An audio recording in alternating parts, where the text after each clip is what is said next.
નવસારી જિલ્લાના વાંસદા તાલુકામાં આવેલી ઘોરમાળ ગામની સરસ્વતી કન્યા છાત્રાલયમાં રહેતી વિદ્યાર્થીનીઓ પાસે ડાંગર રોપાવવામાં આવ્યું હતું.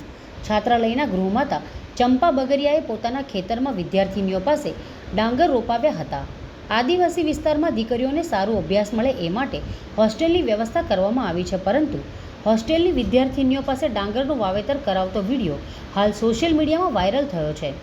ચાલુ વરસાદમાં વિદ્યાર્થીનીઓ અભ્યાસ છોડીને ડાંગરની વાવણીમાં જોતરાઈ હોવાનું સામે આવતા અનેક સવાલો ઉઠી રહ્યા છે.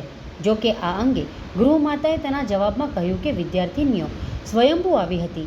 મેં ના પાડવા છતાં પણ તેમને મને મદદ કરવાની તૈયારી બતાવી હતી. આ કાર્ય માટે મેં તેમના પર કોઈ દબાણ કર્યું નથી. આ મુદ્દો વધુ ચકતા જિલ્લા મદદનીશ આદિજાતિ કમિશનર દ્વારા તપાસના આદેશ આપવામાં આવ્યા હતા.